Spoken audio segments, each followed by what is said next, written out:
Alright, hey everybody, my name is McLean and welcome to my live stream. Today we are going to be talking about dye sublimation prints and the basics and how you start with a dye sublimation costume. I actually do make and have dye sublimation prints like this one. You can see that this is pink fabric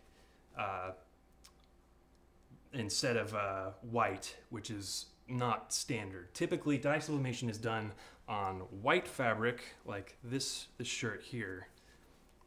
You can see that the red and blue colors are printed onto the spandex directly. And what dye sublimation is it's the process of printing your image out onto paper first, and then using sublimation to heat that image up and put it onto the fabric. So like on this one, you can see that it's a large sheet of fabric that has all of this red Spider-Man stuff just printed directly onto it. And basically to do that, you need to start with a file. You need to have a file of the costume that you wanted to start with, and you can find those on websites like Sellfy and places on like the RPF and Facebook. People will sell just the file itself that you can print off. And then you need to go to a website like fabricondemand.com, and that's the place that will print onto fabric, although it's difficult to find places to print onto colored fabric like this. This is something that I had to work pretty hard to find a place that would do this for me. So that's kind of a specialization that I can do with dye sublimation. But typically, dye sublimation is done on white fabric like this. I actually think this shirt was printed at Fabric on Demand. So it's the process of putting this colored ink into the fabric, and it's really durable, and it washes, and it doesn't, fade or wash out or anything like that. But it does have a problem when it's on white fabric, that when you pull it too far in certain areas, you can see that it kind of, it stretches and loses its color, and that's called the grin of the fabric. It's basically stretching and revealing the white fabric underneath, and that's how it kind of loses the color in the fabric. And that's why I actually print onto colored fabric like this pink fabric, because it's a lot less likely to lose its color when it stretches. You can see that's still a pretty vibrant color. It still is fading a little bit, but it's not as bad as the white is. But that's kind of the biggest problem with dye sublimation, and that's why a lot of people actually use screen printing and other methods to get to a finished result these days. But dye sublimation is great if you're just trying to make one version of a costume. If you're not making a big batch of costumes and you just need to make one suit for yourself, dye sublimation can be a really good way to go, because you can just get your file from someone who sells Spider-Man files, and the files are usually pretty large, so that can kind of be difficult to get it to your printer. But Fabric on Demand is pretty easy to work with to get your file actually printed. So that's basically how you go about getting your file printed onto the fabric. And then you can also you can look locally. If you just look for wide format printing, dye sublimation printing, and then you search your home city, you might be able to find a local place. And sometimes those local places are a little bit easier to work with, and that's how I got my designs printed onto pink fabric. And you can find my designs on my website. I'll include some links into the description for that going forward in the future. But basically, that's how you start out with the dye sublimation pattern. You buy the pattern, or you can just buy the fabric like this. A lot of people just sell the fabric already printed like this.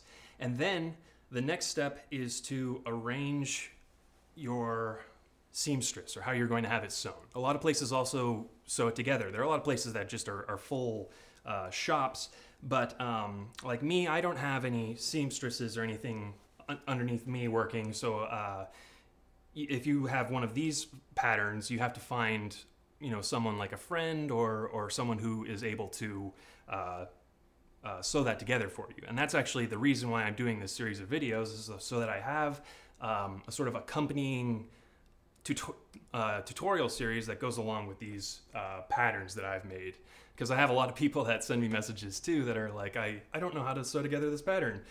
Because I try my best to make the patterns as accurate to the actual movie costumes. But because of that, it creates a lot of like intricate custom details that people sometimes are a little confused about. So hopefully having videos like this will really clear that up for people. So basically, getting back to the dye sublimation pattern, you get your pattern, you figure out who is going to be sewing it, and you might have someone that is okay at sewing, but they're kind of scared to touch a project like this. Just try to get them to watch a video like this that, you know, teaches them how to go through the process of sewing the print together and everything, and sewing spandex, and hopefully they'll be, you know, willing to work with you and sew your print together for you. And then also, if you do sew a print together successfully, that's a pretty in-demand skill. You can actually, you know, offer your services to get prints sewn together, and you can make some, you know, cash on the side, which is pretty nice.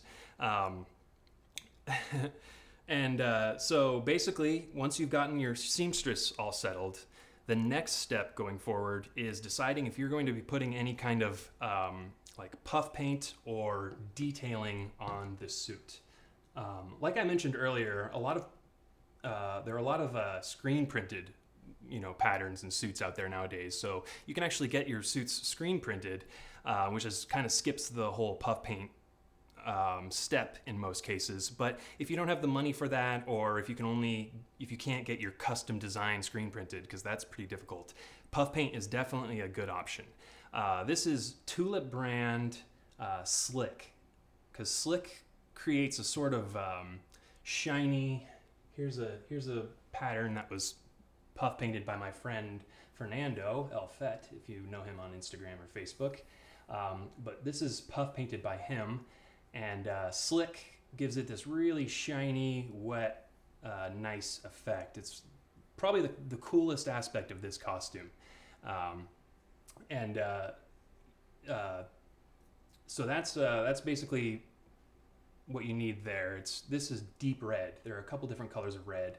So getting a deep red, you usually need black for the webs. And these colors might change based on if you're, you know, what kind of suit you're trying to do. I use navy blue for the blue parts. And then, you know, there's silver for if you're doing like ASM2 or maybe the older Spider-Man movies. You can mix this metallic, because this is different than Slick. Metallics actually has a sort of metal finish, which is pretty cool. But those are basically the types of puff paint you're going to stick to, and the colors. And you can actually also mix colors of puff paint together. Puff paint, you might wonder, because it's not easily designed to have the cap come off. It only screws off like that, and then you have this little plastic cap that's in there. But that's not attached, it's just kind of snapped in there. You just have to be careful that you don't splash a bunch of puff paint everywhere if you snap this off. You just have to kind of wiggle it out, and this little plug will come right out, and then you have access to the inside. But this little tip works okay as an applicator. But most people tend to either switch it out with a custom bottle that has a custom tip on top of it, like this one. It's a tiny little, usually it comes in a larger case that has a couple different bottles and a couple different sizes of tip. But I actually don't, you can tell this is really clean. I don't use this method. I think the tips are a little too small. If you do puff paint lines in too small of a stroke, you get the puff paint soaking into the fabric sometimes. It needs kind of a little bit of thickness to it to maintain its shape while it dries. Another option is pastry bags. I actually really like pastry bags. That's kind of my preferred method, because puff painting is basically like decorating pastries. That's kind of a comparison I thought of a few years ago. That, I mean, if you look at this pastry bag, they're basically puff painting, you know, with the pastry bag on that little image. And pastry bags are really cheap. They just come in these big triangular bags with an open top. You just put your puff paint either directly from the bottle in there, or if you've mixed it, you can take it from your mixing bowl. Always use like a spare. Don't use like your actual kitchen mixing bowl. You can put it into this bag, and then you have this silver tip and a plastic ring that has two components. One component goes in the bag, and then the other component goes on top of the bag. So it kind of pinches this silver tip down onto the pastry bag. It might be a little stuck here. The puff paint tends to make it stick on. There you go. So you can see that that little plastic piece is inside of the bag, and it's totally covered in puff paint.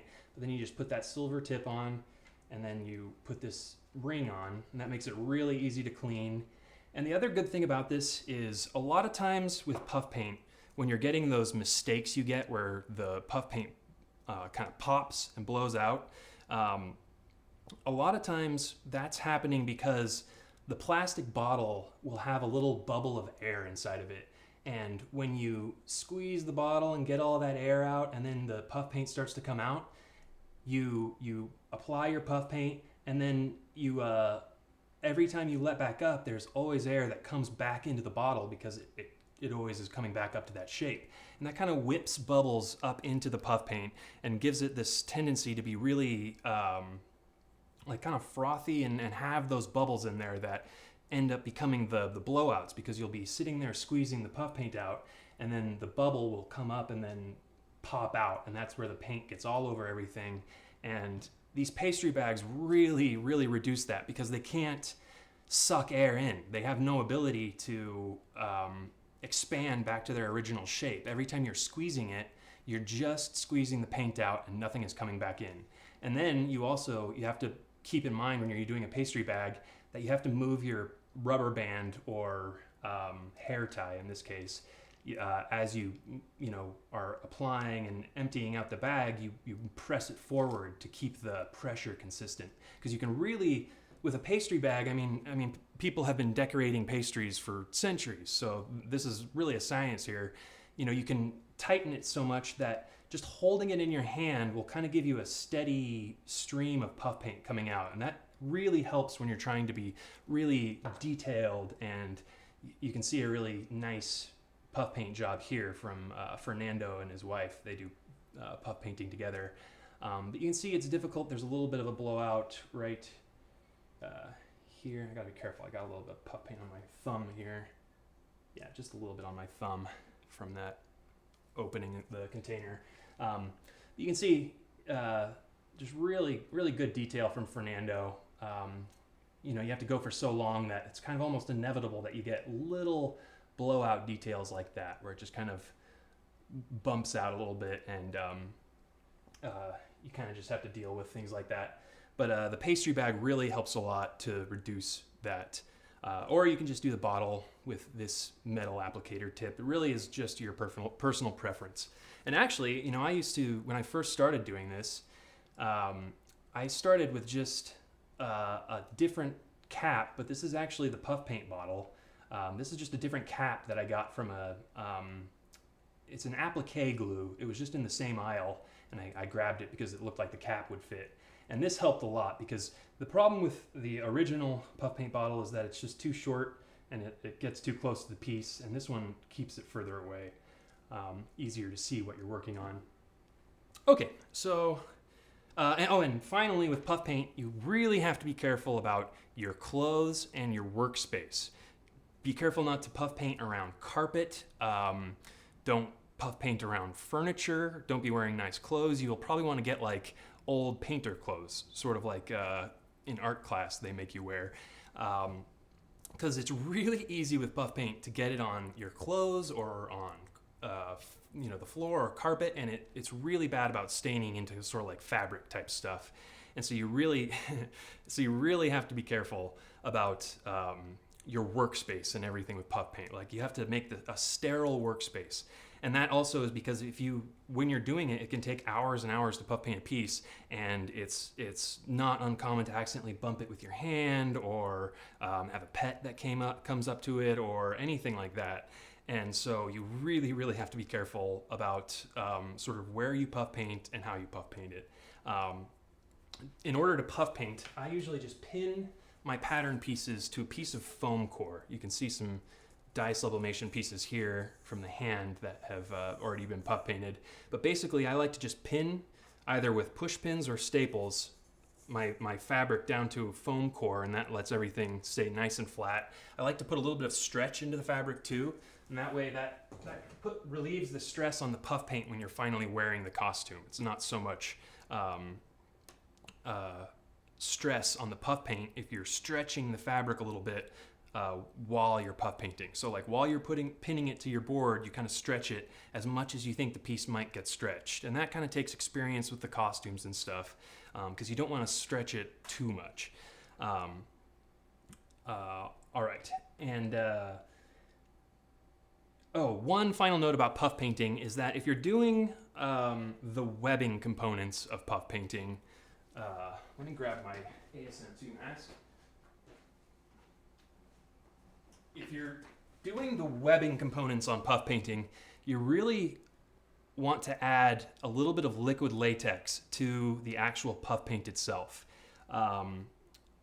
Because the problem with these types of webs, and I'm just talking specifically this kind of open webbing versus ASM1, where you've got puff paint just all over. The puff paint covers the entire surface of the mask. The problem here is that the webbing is likely to break because there's so much pressure just being put on specific little areas. And that's kind of where puff paint got its bad name to begin with, is people making Spider-Man suits like this in the Raimi days, and they'd use puff paint to do these webs. But the problem is there's just so much stress when it's just in this light grid pattern on all of the puff paint almost, that you're likely to just have a lot of breaks and a lot of peeling. But what I figured out a few years ago is that if you add about 20% liquid mask latex, just liquid latex basically in any form, as long as it doesn't alter the color too much, that helps a lot to preserve it, because puff paint, I think, is basically just a thickened acrylic, either acrylic or some other type of paint that has a little bit of stretch to it, but as it gets older, that stretch just becomes less and less, and it gets much more likely to crack.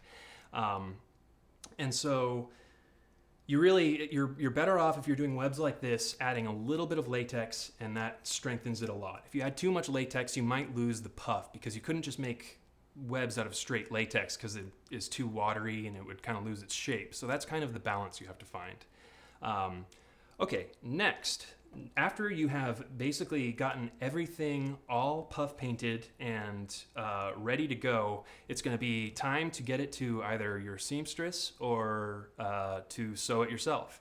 And a couple things that you can do to kind of prepare for the having it sewn stage is you can kind of prep your puff paint with Protectant Wipes.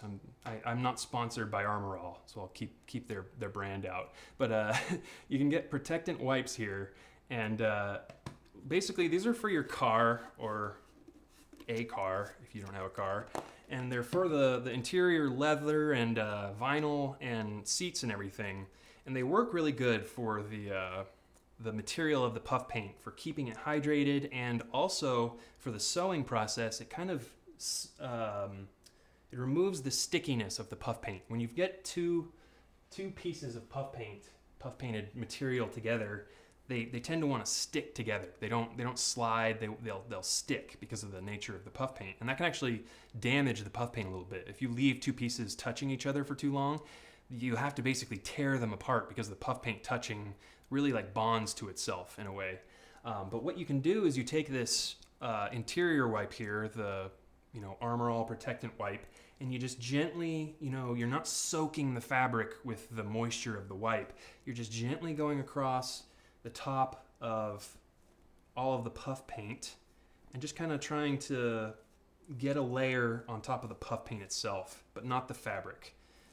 It's not the end of the world. I've never seen stained fabric from a wipe, but you're just kind of hydrating the puff paint a little bit, and then it also makes it a lot easier for them to just kind of slide together, and that helps a lot for sewing. Because when you're sewing this whole suit, it's basically puff paint to puff paint the entire time on the pieces. So that's one thing you can do, and that just preserves the puff paint, the life of the puff paint in general. It just gives it a little bit of an oil seal that makes it less likely to dry out in the long run.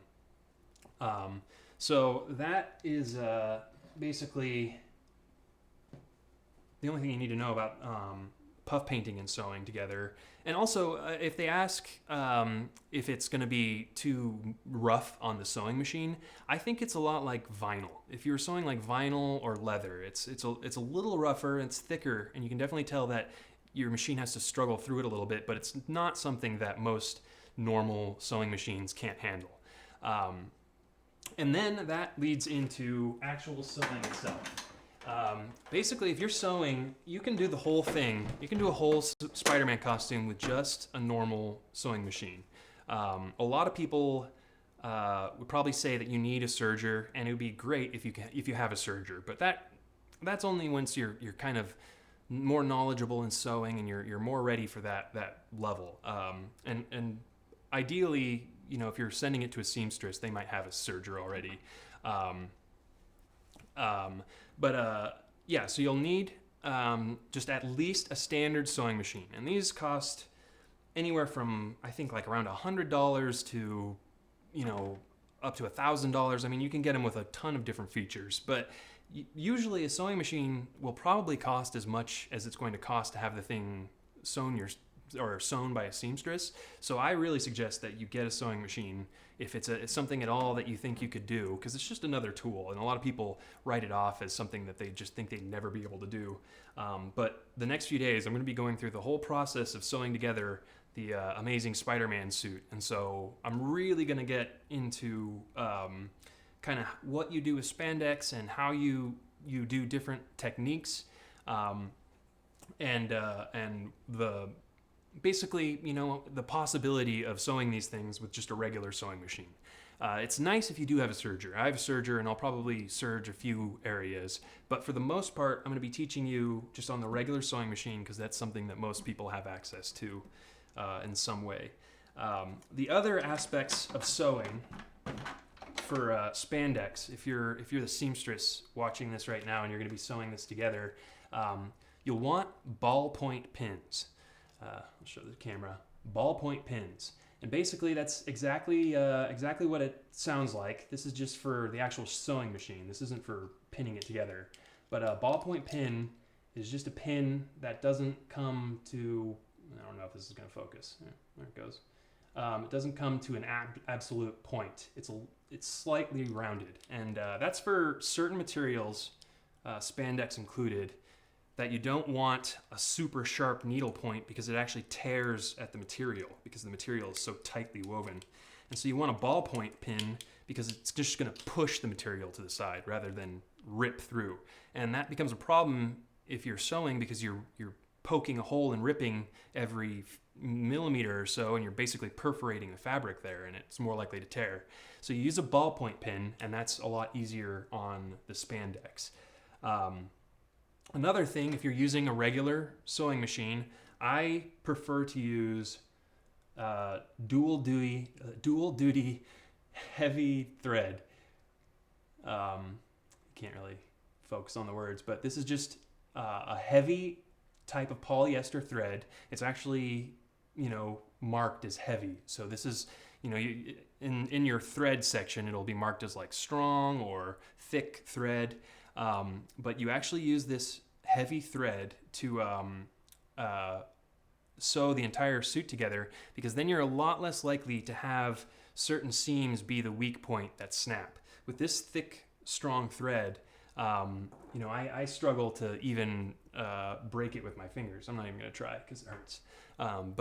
Yeah, it's a lot stronger than standard thread. It's a little more difficult because it's, you know, it's physically thicker, so it's harder to get it through the needle, and it's a little trickier to work with, but it's really, really excellent for just how strong it is, and you don't have seams kind of popping and busting, which is kind of the biggest problem with sewing with a standard sewing machine, and why people want sergers instead of a standard sewing machine like this. The next thing is invisible zippers. You'll need at least two 20 to 22 inch invisible zippers. And these are for the way you get in and out of the costume. This is pretty much all Spider-Man costumes, this is pretty standard. They use an invisible zipper. You'd think that you'd want just a zipper. Most standard Halloween costumes would just have a zipper that goes straight down the back.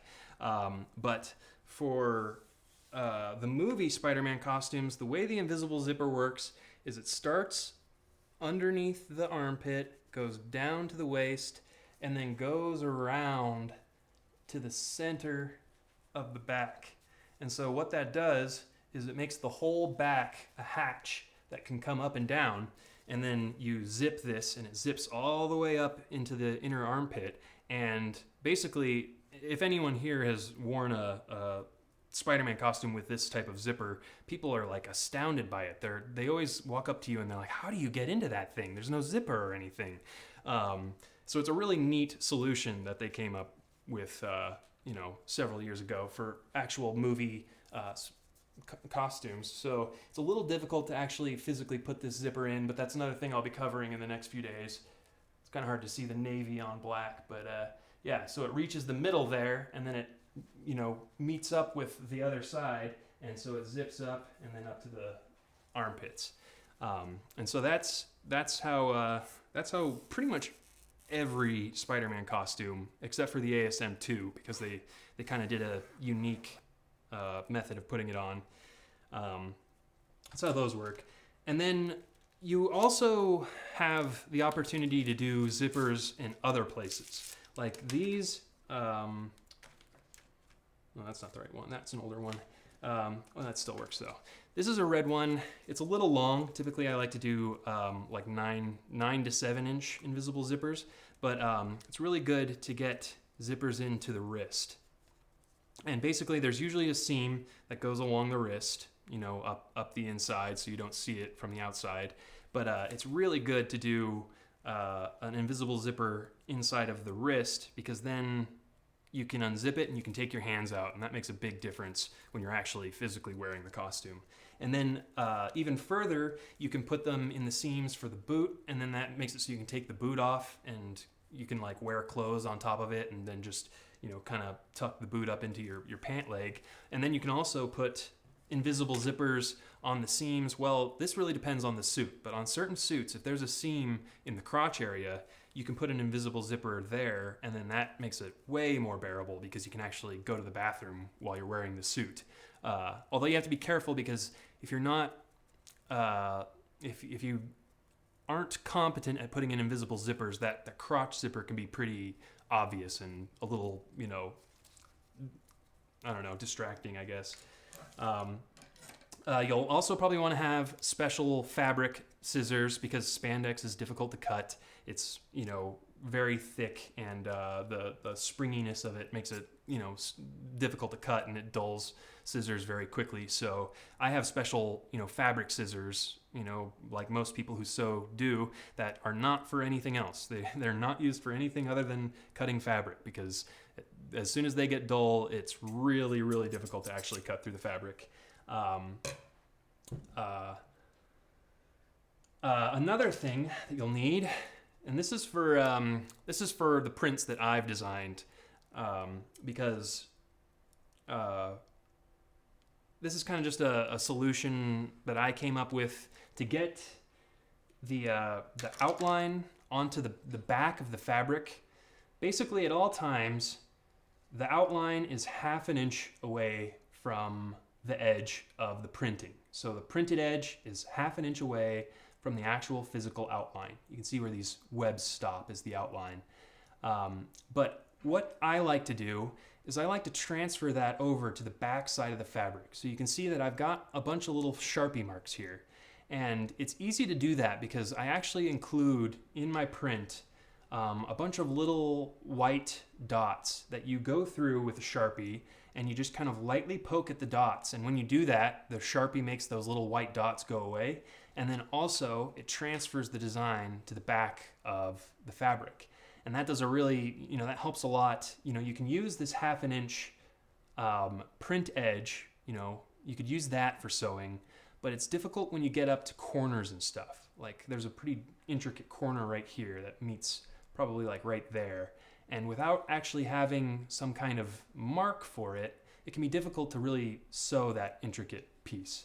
And basically, I just use Sharpies for that. You could use any kind of fabric pen, and they don't bleed or stain or anything like that, as long as you're not really, you know, poking at the fabric. You only need to lightly poke at it enough that you can, you know, just barely visibly see the outline on the other side of the fabric. And that's, you know, how I tend to get my outline on the other side. Other people have their own methods. They'll either just stick to that 1/2 inch margin, because on a sewing machine it has a little 1/2 inch measurement on the plate, so you could technically line them up and just kind of sew with that 1/2 inch edge right on that 1/2 inch on the plate. But it's just, like I said, it's going to be hard to line up corners, things of high detail like that. So that's kind of that's the responsibility of whoever gets the print right away. That's actually something I've been outlining this print for the last few days, just poking those outlines, because it's easier to find those outlines before you do the puff paint. So before you do the puff paint part, it's a good idea to go through and find that outline on the print. And if you get my print, I've got a lot of instructions and stuff directly onto it, just printed right into this box. I've got a key that has information on all this stuff. It tells you what the different parts mean, and kind of how you should approach it. And so it's kind of a companion to this video at this point. It has all of the pieces at the bottom there listed. You can't really, it's not focusing on it, but you know, it's readable. It's barely readable. It's kind of hard to get text printed in dye sublimation, but it's nice having that right on the print. So that's the first thing that you see when you start working on it. And then also on my prints, I put a sort of code on the outside of all the kind of necessary spots. I wish I could get this to focus. Basically, those are numbers and letters that correspond to the other pieces of the pattern, and where they go together.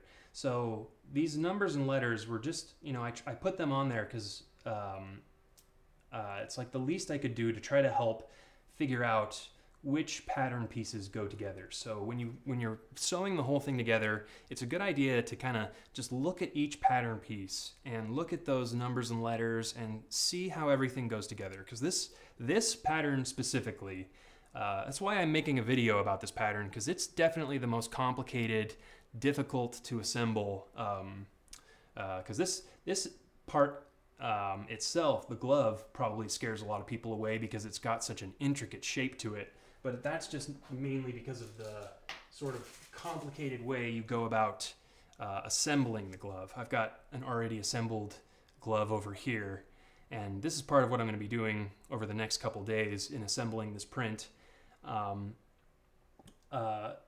is kind of showing you the intricate, you know, if you just tried to sew this standard like you typically sew stuff, it'd be almost impossible. So I kind of had to go through a patch method, but it's kind of difficult because this is spandex and it has to stretch. So I used puff paint itself to glue the red part onto the blue part, and then I'll go around and sew the edges kind of like you do with patch or something like that.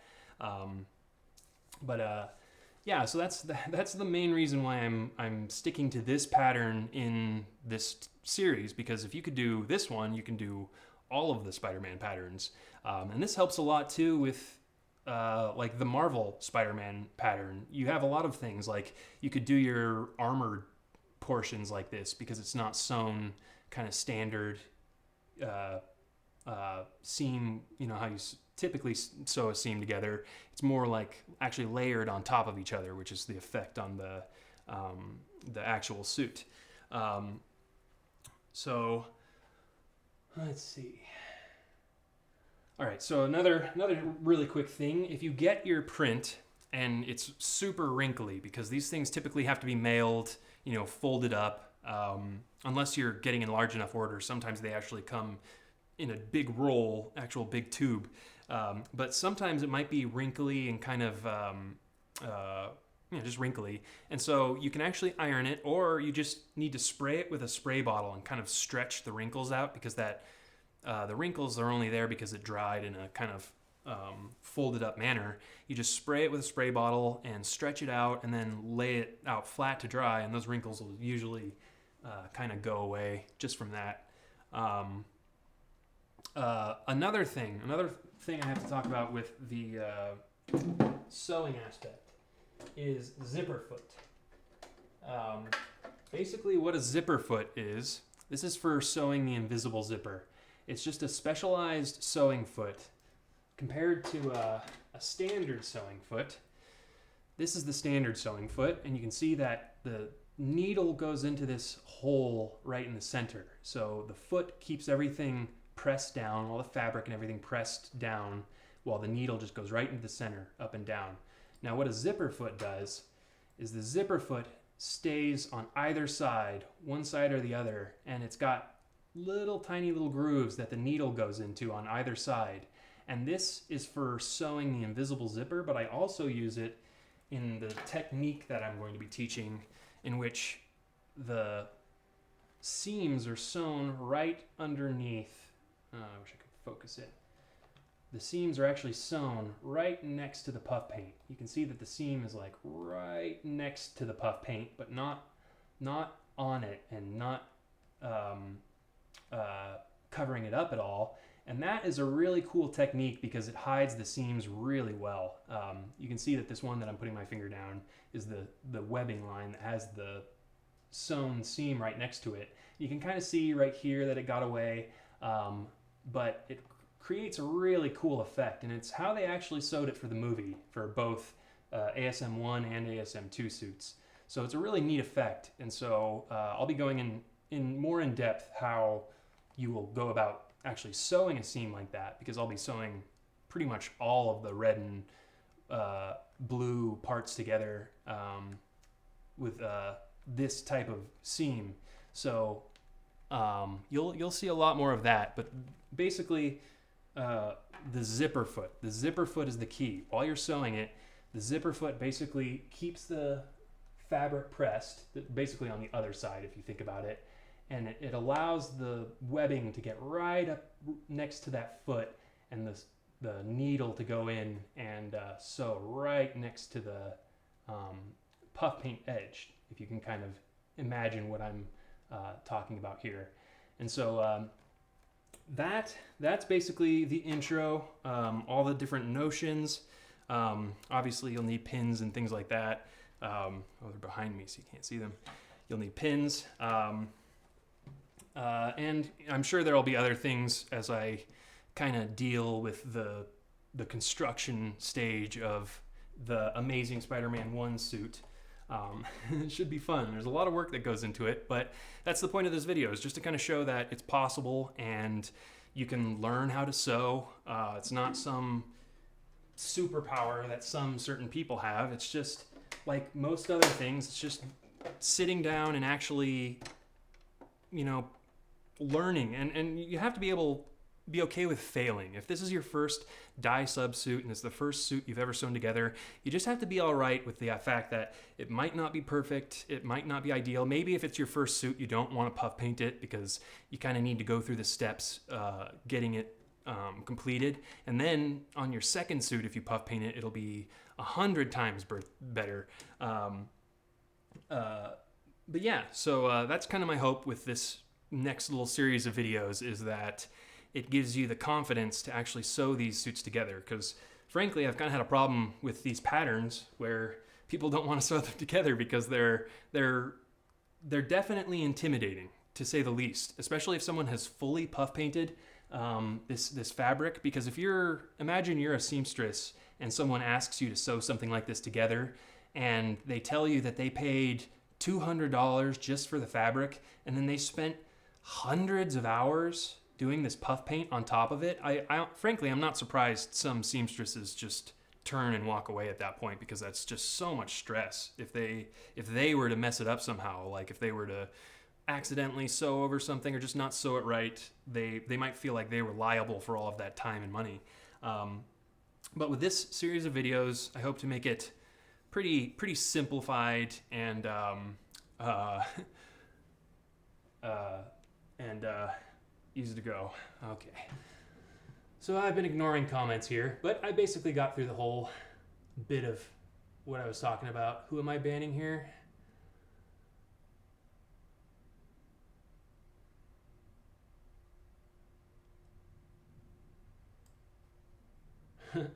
Okay.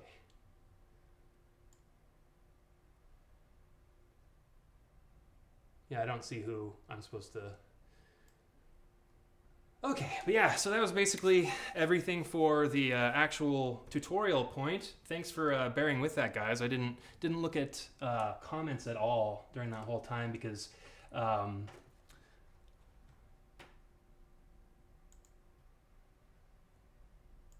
here we go. Anyway, yeah, I didn't see. Sorry, guys, I didn't see what that guy was saying. But yeah, I didn't. You know, I've been not looking at the comments because I've just needed to do this intro stream on how to start your print for ages, and I had mentioned that I was going to start the stream earlier this weekend, but man, it is a difficult mountain to climb because, you know, I'm sure people watching coming and watching that are just starting actual, you know, sewing of the print are probably pretty intimidated, but like actually sewing one and then also filming and talking about the construction of it, it's a pretty monumental challenge. So it's exciting, but it's difficult how to attack, you know, kind of approach it. Like that's why I started out today with just this sort of intro to what you do when you get a print or how to start a print, because you need that kind of information to kind of go forward. Oh, that's sorry. That sucks. I didn't realize that guy was saying stuff about Homecoming. But also, I mean, you guys should have seen Homecoming by now. If you're here and interested in my stream, or if you can't, I'm sorry, that sucks. Maybe it's not out in your country yet.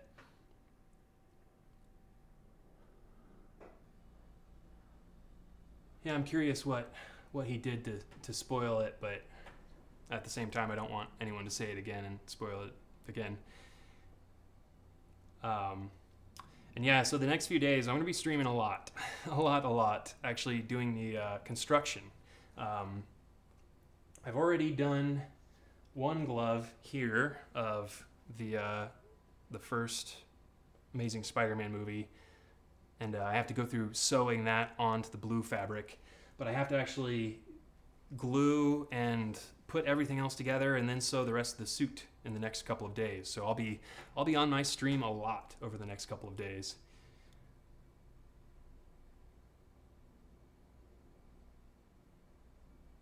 Oh, that's too bad. Yeah, I knew that there was a possibility that people would come in and be like commenting and stuff while I was just, you know, talking and ignoring comments. But yeah, oh well, banned one of them at least.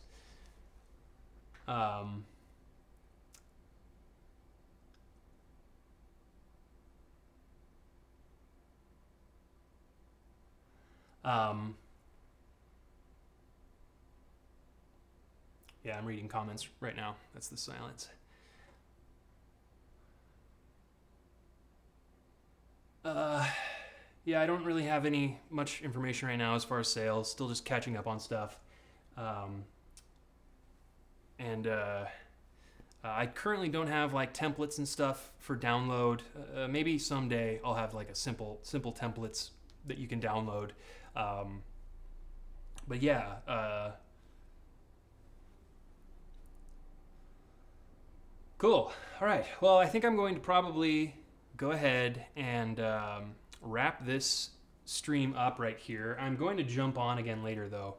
If not later tonight, I might not be able to jump on later tonight, but I'm definitely going to be on the next few days doing really long streams, and so yeah, you'll have a lot of time, a lot of stream time coming up in the next few days here, because you know, I actually, you know, I've got to get specific information like how you assemble these gloves. There's basically no information on that. How you do the belt.